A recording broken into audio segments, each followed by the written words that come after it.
Good to go? Yeah, you're on, bro. All right, episode 1 of the Octane and Ammo Podcast. The premise of this podcast really... Nope. Okay. Ain't nobody hearing you. Okay. Take 2. Sorry, bro. Are these running? Yeah. And his is, we're all good on the GoPros? Yep. Alright, alright. Go ahead, take 2. Alright. Is it good? Yep. All right, episode 1 of the Octane and Ammo Podcast. Realistically, I want to be honest with you guys, wanted to do this just so I could get together with my boys more often. So to the right of me is my buddy since kindergarten, Danny Vicente. And over here we have my man, Alan Bray of the Bray group. Alan's like a brother to me. Met each other when I was about 17 years old, gave me my first job ever. And I thought, what better way to get the guys together, you know, every so often and discuss the things that we love. Sounds good. Than to do a podcast. Absolutely. So, what I wanted to do is start off by, obviously you guys know I'm a Porsche guy. Make no bones about it, although as we were, I'm a Porsche guy who drives a Defender right now. Yeah. With that said, I have a beef with Porsche right now. Uh-oh. And I don't know if it's necessarily with Porsche, it could be, or more so with the dealership channel. So did this beef start after you drove my Huracan, or before you drove it? You just don't want to admit it. No. I did love the Huracan experience, but to me, you know, the 911 is like my home. Yeah. You know what I'm saying? So yeah, you've had a few. It's one of those things where you just get in and you feel like you're Iron Man, like the suit is around you. And I know we'll talk about what you have and what you've driven, and certainly how you've driven everything there is to drive as well. But we'll talk about how that makes you feel. But for me, there's nothing that makes me feel like I do when I drive a 911. Yeah. And with that said, we had the launch of the 992.2 that was just announced. And with that is a first for Porsche. And I thought it was ironic that in the video to launch it, they also had the 996, right? And so when the 996 was launched, the big thing was, okay, we're going from air-cooled to water-cooled. Right, yeah. And the transition. Yeah, I feel like the parallel in what they did here with the GTS, because now it is, they're calling it the Hybrid T. So they're using hybrid technology in this for the first time. So they went from, I had the 991.2, and in that we had a 3-liter bi-turbo engine. In this, we have a 3.6-liter engine that is basically hybrid assist. So when all is said and done, you have like 532 horsepower. The electric engine is supporting about 54 horsepower there. Stylistically, I think it's more angular. Certainly, the gills in the front, I don't know how I feel about those. I think they'll grow on me. But I do like what they did to the back. They made it almost look GT3-ish in some of the lines that they have, and certainly the exhaust is more aggressive. And traditionally, the .2s usually look better than the .1s. And then that's when you have the introduction of the new powertrain. So with everything that I just said to you guys, we'll start off with a discussion in terms of the car itself, the technology, what we like, what we don't like. And I'll start with you. I think the first thing I want to know is, what is the weight difference going to feel? I know it's minimal. It's 100. It's about 110 pounds, I believe, difference. Yeah, and they placed it dead center, the battery, so you shouldn't feel it too much. But I mean, that's what makes Porsche, dude. They're light cars, they're high revving engines, and what does this do to that? That sort of the feel, I'm wondering, and the weight is the piece that's got me curious. Although I'm not going back to the Lamborghini, it's just coincidental. But I do think that entire group has learned a lot off that Sion that they made years ago, because that's sort of what this is. It's really not about some massive increase in power. It's about reduction in turbo lag. It's about how does the hybrid help us in launch and that kind of thing.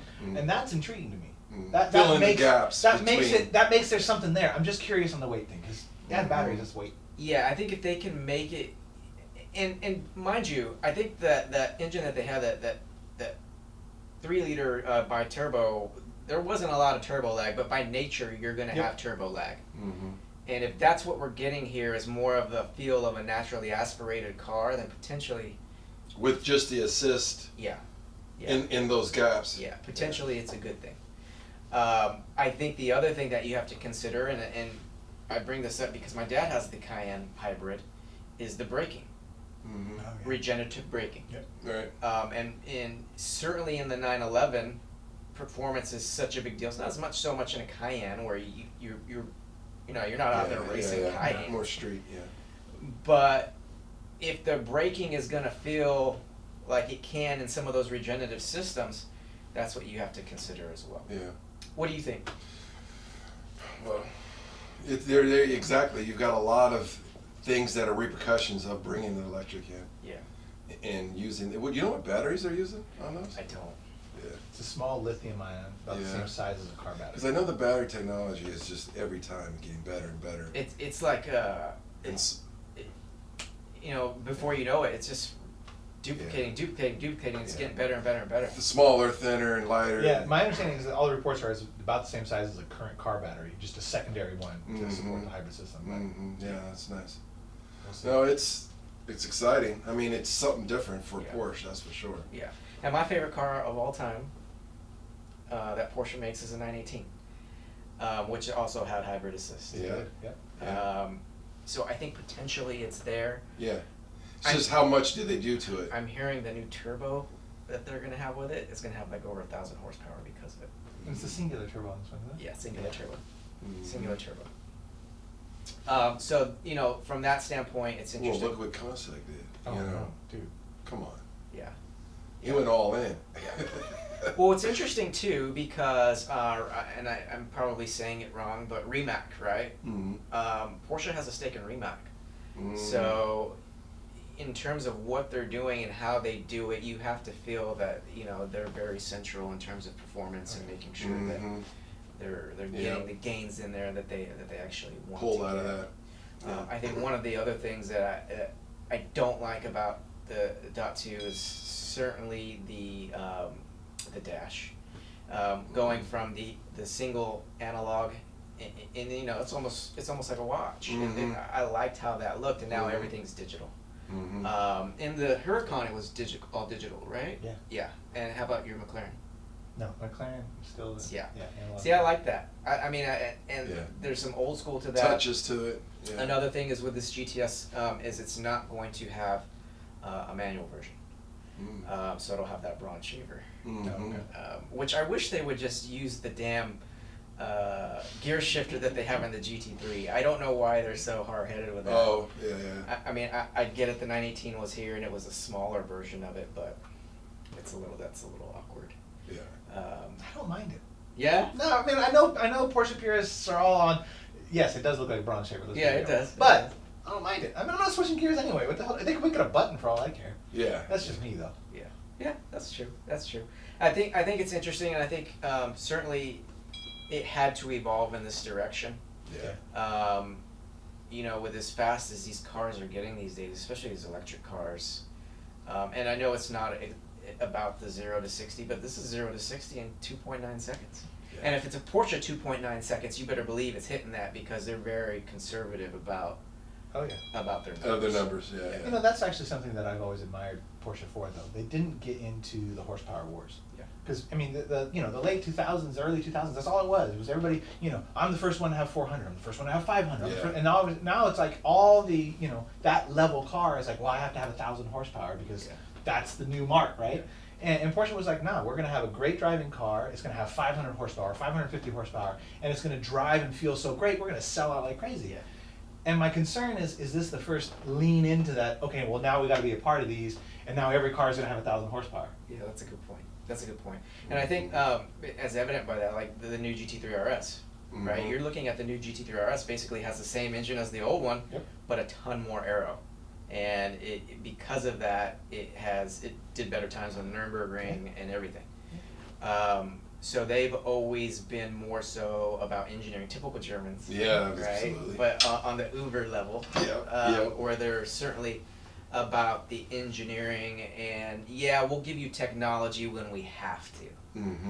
And it almost feels like this is when they said, okay, we have to. Yeah. And I will say I enjoyed the video, but the video was very much, they've been more excited about doing other things. It was almost like, all right, here's your 992. We have to do this. Here you go. You know what I mean? Yeah. So it in the launch of this, it could have been a lot more grandiose. Yeah.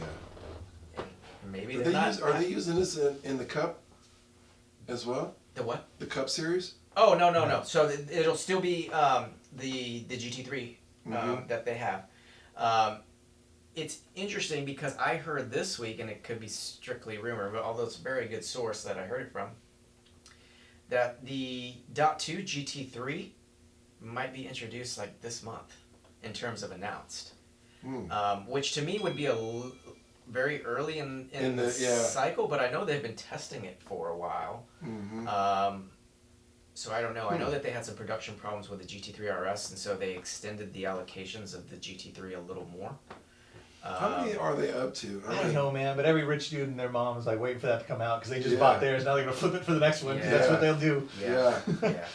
And it'll be interesting to see what that does to the market, because that's another thing, right? Like they've been working that system now for a long time. A while. Yeah, they do. And then they're making a pretty penny here. Yeah, they do. The thing is even with the new GTS though, I spec mine and I'm like at 188,000. Yeah. So let me ask you guys this: knowing that, I mean, in that realm, as you're getting up there, you're saying, okay, I'm at a 991.2 GT3 potentially, or other cars that are out there in that price range. Yeah.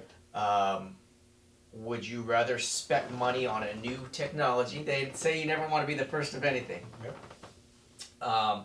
And to some extent, I even feel that's the case with this double wishbone suspension on the standard GT3, because I drove one at Pekla, and on the track it's one thing because the surface is smooth, but the one complaint that I have heard of the base GT3 is that the double wishbone suspension is darty, and that was corrected actually in the GT3 RS, and as crazy as that looks, it's a better street driving car than the actual base GT3. Yeah. Are they steer by wire, or are they still? No. They're not. No. Okay. Yeah. The last hydraulic steering was in the 997, which I had. And so there was, for me, when I in my 991, there was a big difference in the steering feel. Right. Yeah. That I felt from my 997 to my 991. Yeah. But you get used to it, and it's just like anything else. It becomes a scalpel, and you're like, I love it because I'm a 11 man. So, like I said, the price, what do you guys think of that price? And traditionally, the GTS has been thought of as a parts bin special. Yeah. Right? We're going to pump it up with a little bit more horsepower, and it's just the next step from this. So are we now to think that the GTS is a special car that warrants that price tag when you can... I mean, what are your thoughts? What would you rather have? Go ahead, Danny. I know you're itching over there to jump in on this Porsche segment. I mean, I just think when you're talking... I have a lot of problems with Porsche as a company right now, not necessarily this model. Let's talk about that. This model. Yeah. But this is going to touch on one of them, right? I always felt like Porsche was the attainable car. Yes, I mean, it's expensive, and don't get me wrong like that. You have to be successful. You have to drive for it. You have to save for it. You have to plan for it. But it was always something you could dream about and attain. Most people see a Huracan or an Aventador or those kind of things, and the reality is it's not really attainable. Porsche's not getting to the point where, okay, $200K. Dude, I got a lot of cars at $200,000. In fact, a Huracan came up in my feed because I'm always looking to buy stuff. To buy $180,000. Yeah. Yeah. And so I just think, is that special enough to warrant that dollar figure? And I'll be real with you, I don't know that it is. Yeah. The turbo, the GT3 RS, those kind of things, those make sense to me. I don't know that this one does. Yeah. So as a GTS. Yes. Yeah. Yeah, and that's what I'm saying. What do you, when you think GTS, do you think Porsche, GT3 bargain RS? basement option? Yeah. Parts bin option, or do you think it's a special car? I mean, where do you? No, it's not special enough at all, really. Yeah. Not for that kind of. Yeah. Because you're so cool with a couple tunes with a different model, put you right there, and maybe even more fun. Yeah. You know what I mean? To have a different exhaust system that sounds a little bit nicer or a little bit louder or something like that. And that's the thing too, we don't know how it sounds yet. Yeah. You know, which is a big part of it. Because they neutered the 992 in general. Yeah. My 991.2 sounded good, I thought. Yeah. You know, you put it in sport and it banged and crackled. I mean, Yeah. it sounded nice, but that went away to a large extent here. Even the GT cars. Yeah. I know certainly in Europe they're a lot more muffled than they are here, but a lot of people, they love that dun exhaust that they get all the time. And when it winds out to 9,000 RPMs, obviously it sounds great, but you know, so would you rather have a car that's used? Well, I mean, when you're jumping up to the 200K threshold, Yeah. when you're getting into the luxury or exotic, high-end luxury exotic level. Yeah, and it's different, right? Because and like Danny said, you can get the same Porsche for under 100. Yeah. And the same one for 200, but they look pretty much the same to and that's the uneducated Porsche guy. That's a great point, right? Yeah. Because I don't feel like Porsche guys are gonna buy that car for the hey look at me factor of it. Mm-mm. It's the driving experience solely. Mm-hmm. Whereas if anything else in that range is gonna give you the wow factor too. Right. Like Exactly. like the ladies are gonna be like, wow, what's that? Mm-hmm. You know what I mean? It's never the ladies, dude. It's the ladies' boy. That's true. It's, But yeah, in your minds, it's in your mind, sure. You think But it's- You think that? That's think always the joke, dude. Like everybody's like, Danny, do you get all the girls? No, I get all the girls' boyfriends. Yeah, like, yeah, I have yeah, conversations yeah, with the yeah, dudes all day long. Yeah. So just for reference, Danny, you had a Lambo, a Huracan, and then right now you're actually when you had that too, you also had your McLaren. But right now you just have the McLaren. Just It's the the McLaren. 650S. 650S.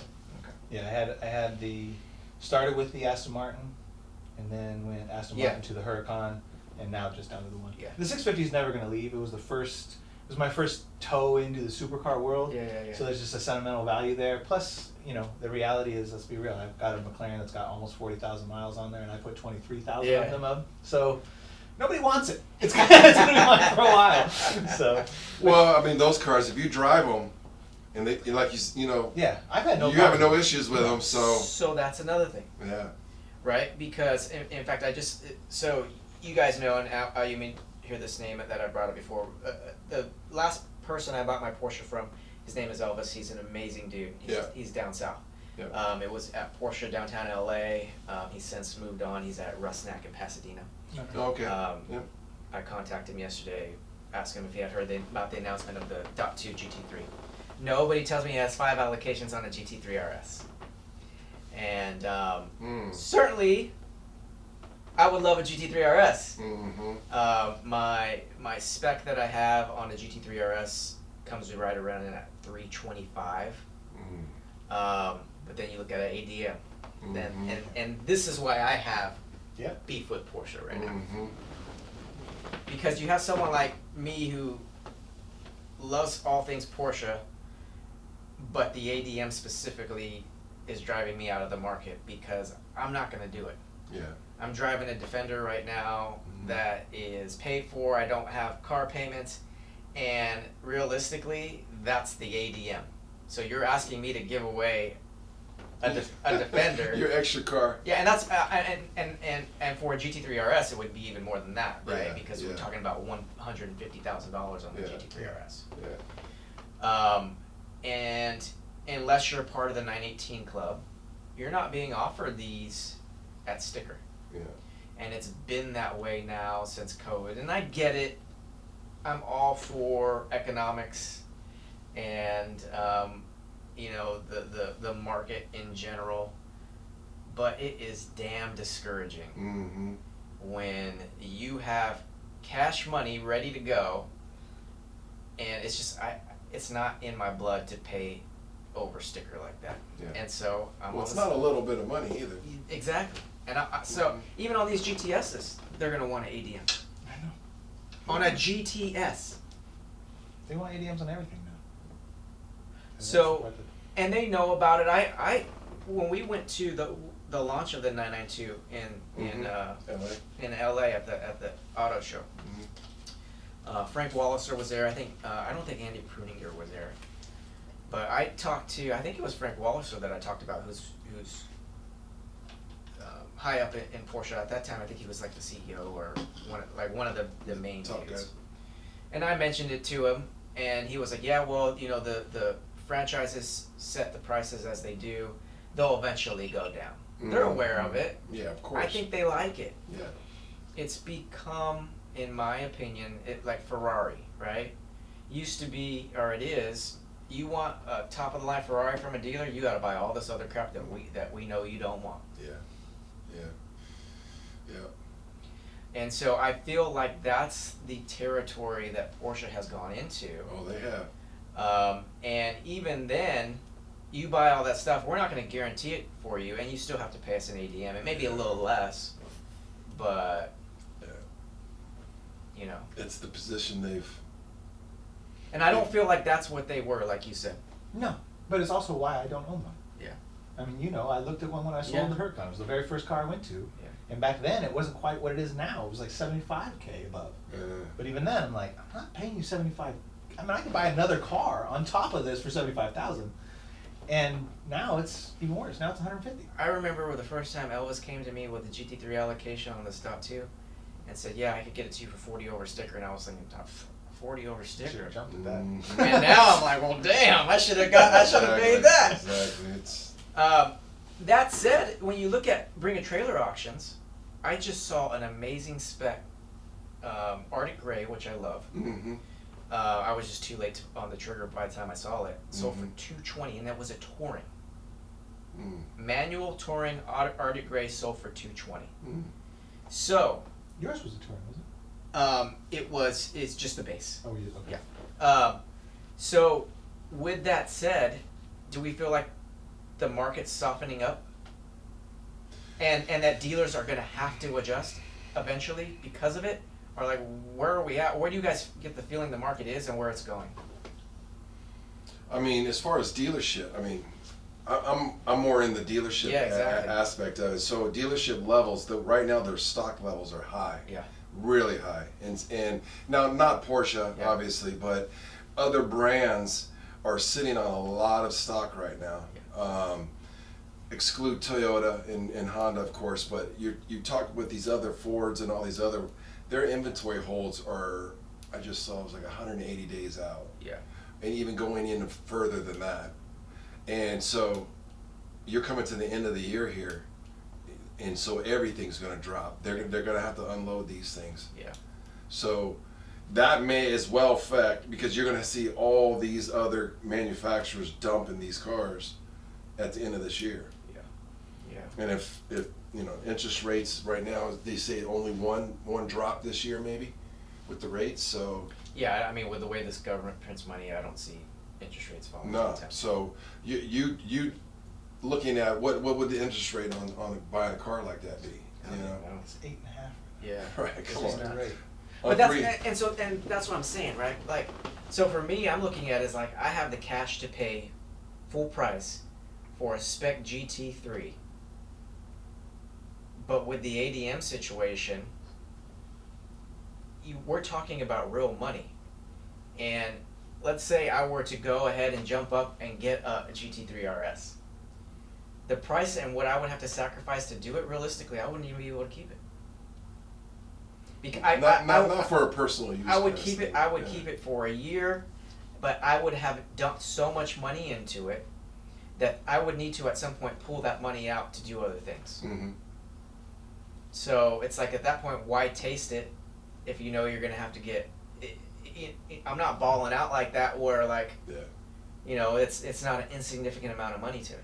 You know, we have the Cars and Coffee here when you had your launch, and we have people here that have freaking Bugattis, and in fact that guy just got a GT3 RS. Mm-hmm. And you know, I don't, to him, okay, it's one thing. Although he didn't either. He didn't want to pay the dealer markup. I talked to him about it. So he bought it out of New York. Yes. So he did the same thing. He just kept farming it out until he found somebody. And that's also why. And what was his bump on his? He didn't. None. He found some dealer. He buys enough cars that they know they'll get him somewhere else. Yeah, on another one. Yeah. But yeah, he had a blue one. So he told you the story? I know. He just told me Yeah. Very little via text. Via DM. Oh, okay. So he had a blue on spec, and at the very last minute, the dealer hit him with $100,000, and he was like, "That's the only reason I came to you was because of this." And they were going back and forth a little bit, and the dealer sold it from underneath him. Was it a local deal? No. He doesn't play around up here, no, because they wouldn't do it. So and that brings me. And then how'd he get? What did he end up getting? He just started farming it out to any. I mean, he buys so many cars. He knows tons of dealers. He just kept farming it out, and he found one out of New York. We gave it to him a sticker. That brings me to a discussion that I wanted to have with you guys in terms of dealing with the local dealers. There's the local dealer here that I haven't messed with for years, just because of the feeling that you get in there at times is just disrespectful, downright disrespectful at times. Yeah. You know, no one comes up to talk to you. Everything is overpriced. They know it's overpriced and they're not budging. Now, we just had a new Porsche dealership open here in Sacramento. It's beautiful, right across the street from the golf course, Hagen Oaks. So, you know, every time I go there and hit balls, it taunts me. But I actually had a really good conversation with a guy over there, Andre, and I think if he's not the general manager, he's right under the general manager. Called me up. We talked on the phone for like 20 minutes. I told him straight out, you know, I don't mess with your dealer because of this, this, and this. Yeah. And he's like, yeah, I get it. And, you know, talk to me about certain things and how he wants to bring his vision of running Sacramento Porsche a certain way. So much so that I actually even agreed to go in and say hello to the guy and talk to the guy. And at that time to go look at a Chalk GT3. That in my mind I'm thinking, okay, well, if we can talk about this and get into a range, I'll pull the trigger that day. So I get there, beautiful store.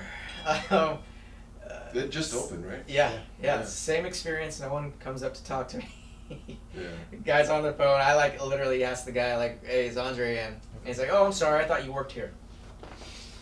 All right, dude. Whatever. Yeah. Goes and gets Andre. Andre comes out to me. We talk. Super cool guy. Just same experience that I had on the phone. And I could see myself building a relationship with Sacramento Porsche, because if he is able to implement who he is through this, then I could see it being a far different feel than what I get from Rockland. That said, this 2022 GT3 Chalk GT3 for $280, I asked where you got on the price. Yep, that's the price. Okay.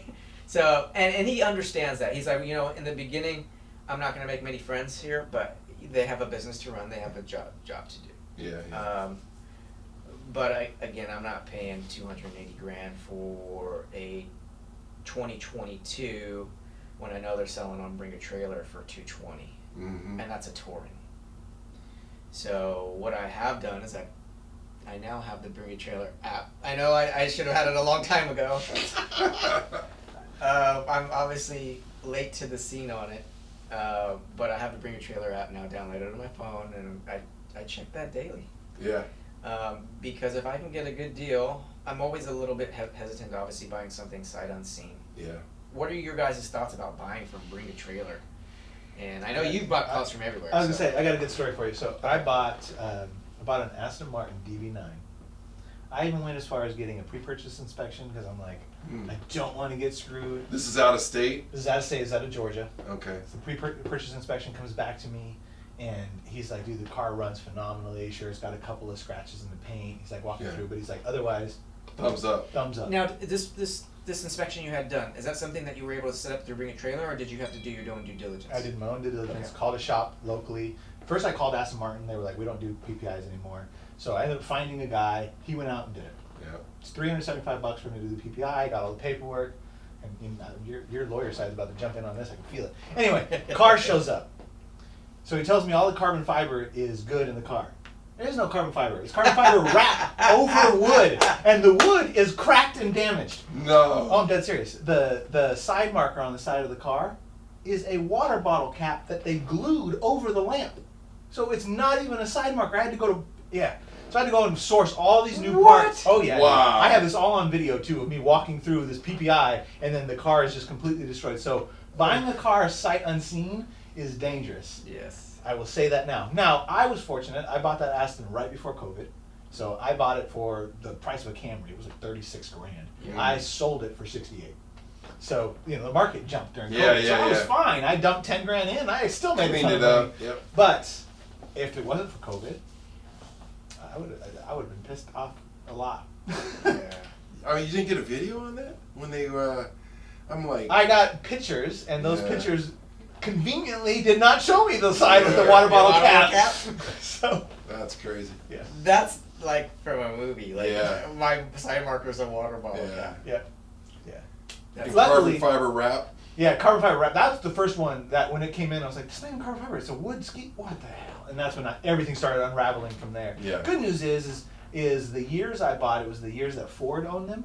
And a lot of people Oh, don't yeah, know yeah, this. yeah, yeah. You can literally walk into a Ford dealership and buy the Get parts. parts. So through Aston Marker, that same side marker was $56, $57, something like Yeah. that. I went to Ford, $6.99, bought a pair of them. Yeah. Nice. Yeah. So, and you can do that for a lot. So I started Mhm. getting a lot of friends in the Aston Martin community, and they were like, "Oh, go here. It's this part number. It's this reference Giving you number." the hacks. Yeah. Yeah. So you just went to Ford, and everything was half price. Yeah. It wasn't too bad. It Yeah. wasn't too bad. But it is scary. Now, if you can get a PPI through a dealership, Yeah. There you go. in my experiences, those are Okay. bulletproof. Okay. Those are absolutely bulletproof. They walk through, and in like, I bought like the other one I bought was a BMW M3. Mhm. And just like Porsche, there's a lot of historic faults. Like, look for this bolt, Yeah, look yeah, for yeah. this. Mhm. So the dealers did that, and sometimes, like with the BMW, They'll they catch were it. like, not only has it not been taken care of, but since we're in here, we can take care of it for you already. Great. So I took care of it before I even bought the damn thing. Yeah. So, PPIs can save you there. It's just making sure you get a reputable one. Yeah. Mhm. So, Yeah. Right on. So what I want to transition to is your recent rally. yeah. And I want to talk to you about your level of sponsorship. I don't know if we even said this, but you're obviously the president and CEO of the Bray Group, who manufactures WindshieldSkin, who has saved my windshields now probably since 2007. Right. Exactly. So I that I've been a part of the development of your different product lines. I think it's probably best for you to start out. I like kind of start out with your product lines right now and how it's evolved a little bit, and we can talk about how valuable those types of things are to the rally that you just went on, and you can talk about your experience a little bit as a rally. Yeah. I mean, jumping back to what Danny was saying when he got the car before COVID. During COVID, locked us down, and it we weren't able to travel. So we. I mean, you're used to traveling all over the world. Yeah, at least once a month. Yeah. And so, we're a global business, so that's part of my job, and that locked us down. We had to switch gears, come up with a new game plan, and we got into the fleet side aspect, and picked up. And when we got to that level, the amount of size of these fleets, installation becomes the issue, because you need that labor aspect to be able to put that original material on. And now our new material, now we've changed some of the actual substrates that are on it, and we don't need that labor force anymore. We're not reliant on it. And now the material is simply just a peel and spray and stick windshield protection. And you're getting people that are like DIYing it, doing it Absolutely. from home, like. Yeah. Yeah. You got. We ship kits all around the world, and now we come in. We show some guys within 20 to 30 minutes. The guys know how to put it on, and they're off and running. Yeah. And it's really been a game changer since then. And then lockdowns lifted, and we came out with our new product line. We hooked up with Danny. We started testing the material, the new material, because it is a new substrate. It is different than what we were originally. With all of our OE accounts, it's a different substrate. So this new material, we needed to, physically test this. Yeah. And we learned a lot. Our first time, year plus ago. Yeah, year and a half. We started with the rallies because we knew that's where. I mean, that's some abuse in those. Yeah. These guys, these aren't normal street use conditions. So we learned a lot, and being in the rallies and meeting the guys in the rallies, learning. These cars are probably the lightest windshields you're going to get, because a lot of these are hybrid cars, and they're even you go to your Porsches, that GT3 RS glass is not the same as just a plain ass base 911 glass. Yeah. They're two different glass. They're spec the same, but the weight difference is different between them, which means they're thinner. Yeah. Which means they're more inclined to break. So when you get into those high-end exotic lines and these race vehicles, those windshields naturally get thinner and lighter just because of that race aspect, which then incline makes them break easier. So we're the solutions to that. We've been at this now since 2005. Yeah. Yeah. So. Yeah, and that's why I said that, because I had my 997 was a 07. Yeah. And you know, it's like I haven't had to worry about a broken windshield. No, we've had them on yours from the beginning. From day one. Yeah. Yeah. So yeah. Yeah, the rally was good. I mean, Danny can testify. I mean, he's driven them and knows, you know, these cars. So what was your first rally that you guys did with that was Wide open. wide open rallies. Okay. Where was the drive on that? We met. It started out in Santa Rosa. Santa Rosa. Yep, worked our way up through the Redwood Forest up to Eureka, and then rallied out in the hills up there. Mm-hmm. And then we made a quick jaunt, quick, like just an hour or so down to Mexico. And we did a couple of runs into the 180 miles an hour range. Yes. And then we came back and we hung out in Eureka, because that's, you don't want to do that in California. No, heck No. No, but Mexico's prime for that. it was perfect, dude. It's perfect. Yeah. No, but on those rallies, it's crazy, because that was actually my first rally ever. I mean, I've done cruises. I've gone to Napa and done like drives. Yeah. But never in those. And you actually were in the first one too, right? You went with Dan. We were together. Yeah. Yeah, and in fact, that was, we're sitting there, we're talking about this material, and obviously it's on all the cars because Alan sponsored the entire rally, and it was when we were in Mexico, because we were definitely going in the 100, I think we hit 181 or 182, whatever it was. Anyway, it was a large enough rock that came off the car in front of us that both Al and I watched it come up and just come at the windshield. I've had that happen to me. Oh yeah, and it's like everything slows down Slow in your motion. life, and you're like, my windshield is gone. You see it coming. Yeah, and it did exactly what it was supposed to do. I mean, it did, it snagged and it ripped into the material, but it didn't like pull it off or anything like that. And I mean, that was it. I've told every single person I know with a car now, it's like, okay, well. Well, I mean, so much so that this guy the other day is over here with an industrial slingshot. Oh yeah. And he does a video, and I was like, dude, that was awesome. Yeah. We get people coming up talking to them about that. Yeah. It's impressive. It was pretty cool, man. Yeah. What side of that you don't know? So there's two things, right? So one is, I'm fairly certain this is going to be fine, right? I'm sitting here and I'm like, I know the box says that I could just shoot this thing, like it goes just like 80 some miles an hour. I'm fairly certain, right? But I'm like a little nervous, right? So then I come and I tell Al, and I was like, I didn't know you were going to be that close to the car. You were so close to the car. And all I thought was like, my confidence, like, even though it had worked out, I was like, dude, I'm suddenly scared again. Like, That's funny. He's standing over the hood shooting at it. That's funny. Yeah, it worked out really well. The material is fantastic, dude. And to me, what I really love, I mean, I've always loved each iteration of it, because I've always taken care of it. Like I've known what to do to take care of the product. I mean, I've had skins that have lasted me over 3 years. Yeah. And that's what a lot of people, it's education. The people don't understand it. They don't know how to treat it. They don't know how to take care of it. Yeah. And we're making progress with the company in developing maintenance materials and such to extend that life, as well as the training that we do now. Yeah. And very recent, coming up soon here, we're going to actually have authorized dealer locations around the U.S. Yeah. These guys will be certified. They're going to know exactly how to install it properly and how to maintain it properly. And you go to our website and you'll be able to kick out and go to our proper authorized dealer location. Yeah, that's good. Yeah. What I was going to say though about this is the optical clarity. I mean, you don't even know it's there. No. You know what I mean? No, and that's the thing, is you forget, and when you get hit, you're like, oh man, and then you're like, oh yeah. Yeah. Mm-hmm. So it's always that oh yeah moment that's cool. Yeah. But I really, obviously this one's self-healing as well. Yeah.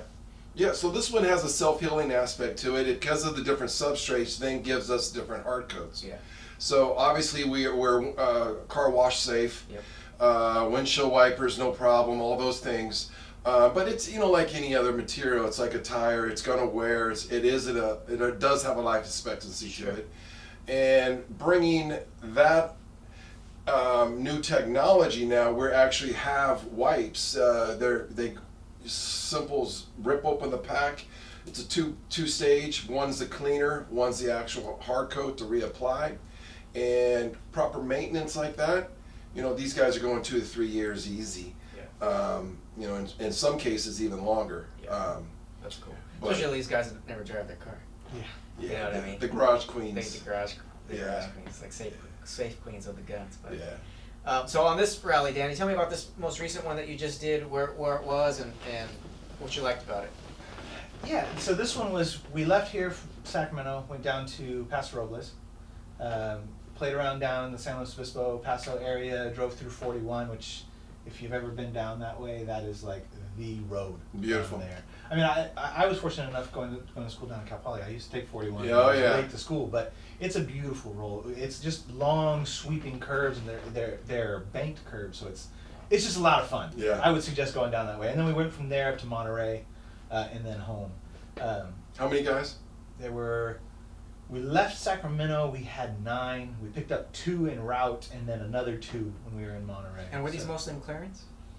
Ironically, yes, there was. 'Cause I know it was a 916. It was a right? 916. And I know the 916 car is a McLaren, in my opinion. Yes. I mean, you guys. The majority. The majority. You guys have. But you had a few. I mean, Yeah, we had 2 Ferraris on. We had a SVJ on, and then ironically, Jeff brought his new GT3 RS out. Oh, nice. So, nice. but the rest were McLarens. Yeah, you know, the right choice. Let's be real.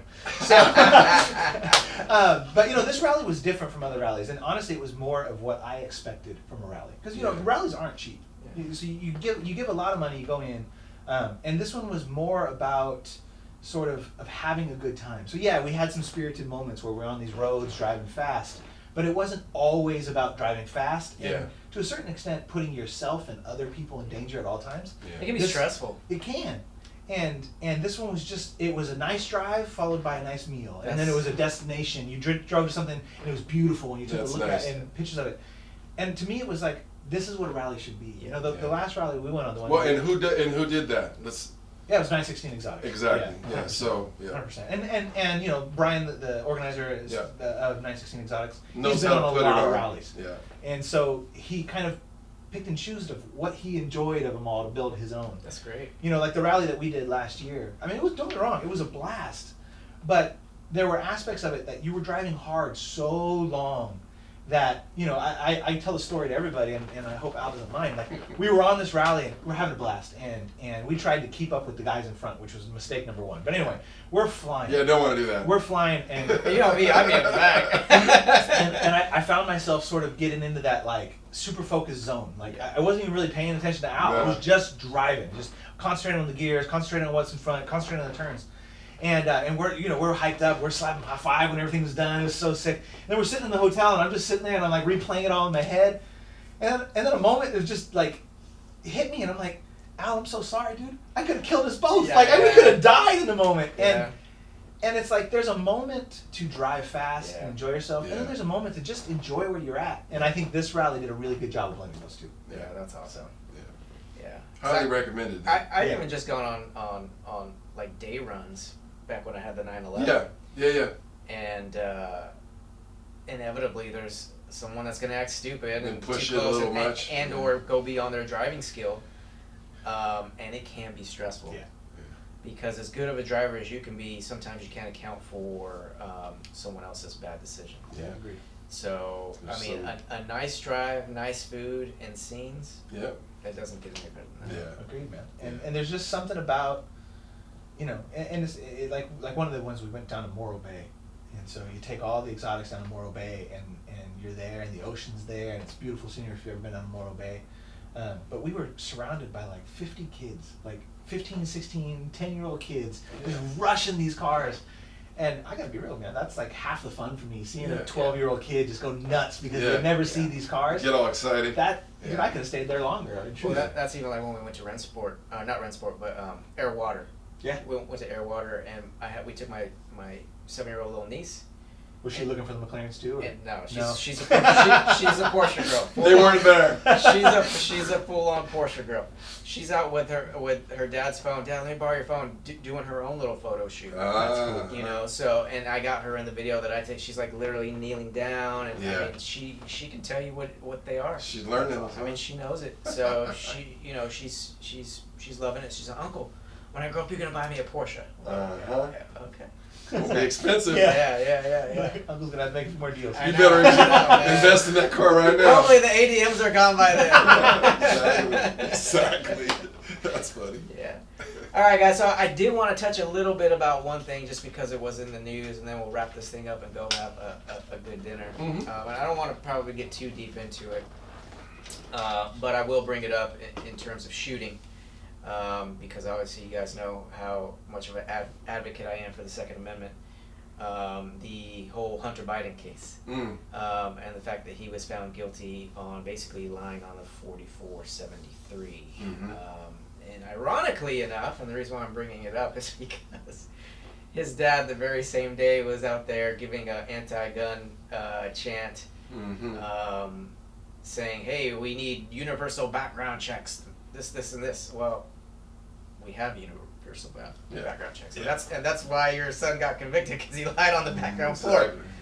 Yeah. And so, I think for me, one of the most frustrating parts with people who are against guns or anti-Second Amendment is just the amount of wrong information that's out there. Exactly. In his speech, he was talking. Biden was talking about something about, yeah, you roll with a clip that's got 200 shells. Well, there's a number of things that are wrong with that statement just in itself. Like, we have people that are making gun laws that don't know the difference between a clip and a magazine. And then we're talking And a about shell shells and a bullet. And a bullet. And I don't know anybody that has a 200 round magazine, but that would be quite amazing if they did. You'll hear things like, yeah, these guys shoot AR-15s, and you know, what do you need an AR-15 for? You'll completely blow apart the deer that you're shooting. I mean, we're talking about a little bit bigger than a 22 size round that we're talking about. Yeah. And if you show somebody a photo of an AR-15, which most people think stands for assault rifle, it does not. And you show them a Mini 14, shoots the same round, they'll be like, okay, well, that one's acceptable because it doesn't look tactical. And so, for me, my biggest problem with that whole situation is just the amount of disinformation that they try to spread out there, so that people can't take care of themselves, take care of their families. But this particular situation can go a number of different routes. Because he was convicted, we will see if it does anything for the Supreme Court in terms of them. They've been kicking a number of these 2A cases down the road, and they do so weekly. And I almost felt like they were doing so to see where this was going to land. It forces the issue of a couple of things, right? Because ever since Bruin came out, we had, which was a very pro-2A decision, we have that the standard of review for a 2A case is text, history, and tradition. And so it's hard to overcome that if you are the government, because before there was a level of scrutiny that they would have to do, and they would say, hey, you know, this is intermediate scrutiny, which they can pass the test very easily. So the interesting thing here is twofold. One is if they're going to take up some of these quote-unquote assault rifle cases and or magazine ban cases, and or two, how people are going to start looking at the fact that if you're a convicted felon, you can't have a gun. Well, how many convicted felons are out there that had no violent crime that they were convicted on? And so whether or not now that argument becomes part of the forefront of all these cases will be interesting. And it's also interesting to me that the same group of people that crap all over the Bruin case are now going to be using that. Yeah. in Hunter's defense. Mm-hmm. So I just find it ironic, and without getting political about it, there are two different parties that believe two different ways in terms of how guns should be handled. With that said, now that it's actually affecting someone on the other party's family, it's going to be interesting to see where that lands. Yeah. So I don't want to talk long about that. Pretty much I probably said everything that I wanted to say, but do you guys have anything to say about that particular issue, or? I was sure to beep. I want to make sure we're Okay. still filming. Okay. Yeah, we're okay. I think those turned off. Okay, that's all right. I don't know if you want to jump in right away. Because to me it's all political. I mean, this was all known years ago, and so it's just we're in the midst of all this right now. But back to your point, I think the safest people out there are people with 2A and are educated on 2A. It's not CCW holders that are No. causing crimes. Absolutely not. And if you have the safest guy is a guy with a CCW. Yeah. Because he respects his gun, he knows his gun, he knows exactly how dangerous it is, and respects it. Yeah. That's the difference. Yeah. And you have half the population who understand it and get it, and you got the other half that. And even among us, right? Us three. We have me who, I go shooting as often as possible. Yeah. We have you who you shoot, but you're not into it as much as I am, as far as you don't do competition and things like that. Yeah. And then Danny, Just bought my first there one. you Yeah. go. Yeah. So he's just It's at different levels. He's just getting started with it. Absolutely. But I think you guys all certainly have a healthy respect for what the gun community means, what having a gun means, and the fact that we're able to do it. I think for me the hard part is in California, especially with all the taxes that we pay here. We Yeah. don't live in a free state. No. And I think that I'm hoping that what this Hunter Biden situation sheds light on Mm-hmm. is the fact that we're talking about a fundamental right that is the Second Amendment. Yeah. And that fundamental right isn't the same across the states in the United States. Not even close. And so to me, if you have a fundamental right, that's something that should be the same across the board. Yeah. Yeah. Because what can make a felon in California, you go hop over to Nevada and it's okay. Yeah. And realistically, are those laws doing anything to... Well, are they constitutional in the first place? Yeah, and that's the thing. I mean, that's what it really boils down to. Yeah, that's the thing, and I think that's the thing that Bruin is helping with. Yeah. But the Supreme Court has kicked so many of these cases down the road because they don't. They're coming up. They don't want to, and I'm hoping that this Hunter Biden situation serves as brings it to the forefront. Serves as a catalyst for them to make a move. Yeah. Mm-hmm. No, I agree. Yeah, it'll be to your point with buying cars and everything. This will be an interesting year. Yeah. With a lot of things that will react to the markets in different areas. With the election coming up. Yeah. I think it'll be interesting to see how things go. Yeah. I'm still not convinced, although it's getting a little late in the game, and like I said, I didn't want to get political, but here I am. I'm still not convinced that they're going to ride the Biden horse all the way to the election. But if they change horses, I certainly hope it's not Gavin, because he's not fun to live under. I'll tell you that much. But California is what it is. We pay these high taxes because of the weather, and I know a lot of people have left the state, and there's trade-offs. But we all grew up here, and this is kind of our place. Mm-hmm. And so there's a lot we can unpack here, Yeah. and I'm gonna do my best not to go political because yeah. I can go down that rabbit hole real quick. You talked about living here and the taxes we pay in California, and I know this is not what we're talking about here, but it's involving cars at least. Yeah. Because California right now is piloting 30 cents a mile tax. Yes. Yes. And because they're not making the money on on the gas. And so, let's be real. If it's a pilot, it's just a matter of time before it comes for us all. Yeah. And so, And it's not just an EV tax. It's every person with an ICE vehicle is still going to get this same tax. It's taxed at the pump and taxed when I drive and taxed at the... Then there's the other one that's on the docket right now where equity in your home. They're going to start valuing your home higher. You're going to start paying taxes on that even if the house declines. So at some point... Not to cut you off, but yeah. Also I'm going to mention the fact that come July 1st, we now have 11% tax on any gun purchase that we have on top of sales tax. Yeah, so that's 20% on top of your purchase. Yeah. So I mean, there comes some point. I know for me personally, it comes to this point where you start to wonder. I know I grew up here. I know the weather's fantastic. Visually, as far as just natural beauty, there's nothing like California. But at some point, I got to question whether this is the right place. Yeah. And yeah, but then there's an exit tax he's trying to push. Yeah, so you got to get out before that comes. So if you do leave, he's still gonna get you. Yeah. Yeah. And then just to jump back on what you were talking about on the hypocrisy and the disinformation piece, not to jump down too far, but one of the things that really bothered me on that, because I think everything in politics at this point is disinformation. It's just which way, how much can you throw in shadow? It really is. His comment on the gun piece was, they think they need it to come against the government. Well, they'd need F-16s to come against the government. And I'm like, it's that sentiment right there is the whole reason that was written in the first place. Yes, and he said it with such arrogance. Yes. It's like, dude, that's why they wrote it into the Constitution, because of that logic right there. Yeah. When they come for you. Yeah. Yeah.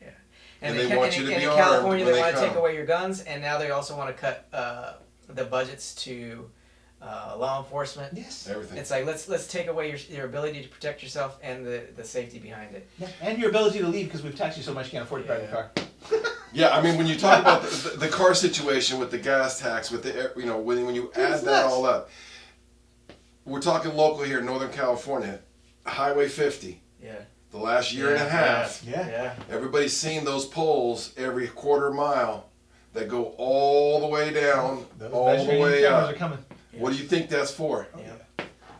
You're gonna get hit. You can't get on or off that freeway without getting tagged. Yep. That's it. I'm running no plates from now on. And it goes all the way up to Placerville. Yeah. Yeah.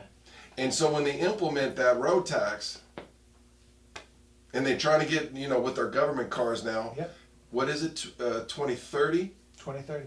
Well, right now, you're talking about the ICE vehicles? No, the government fleet needs to convert to EV by... No, but it's all fleets. In California, right. If you have a fleet, and they consider a fleet anything over 3 vehicles, okay. You cannot buy an ICE vehicle right now. Right. Wow. And there's companies... In the government. No, anywhere. Even one of the deals we're chasing right now. They even tried to buy them in other states and ship them into California, and we're told no. Wow. Mm-hmm. So... And these cameras here will be able to... 100%. Everything, wow. They're all going to know. That's what I'm saying. We pay so much, but then don't live free. No, not even close. So. Mm-hmm. All right, gentlemen. Thank you so much. Yeah. That's a wrap. Yeah. Pleasure. Let's get some dinner. Let's go eat. Yeah. We'll see you on the next turn. For sure. Thanks for tuning in. Later.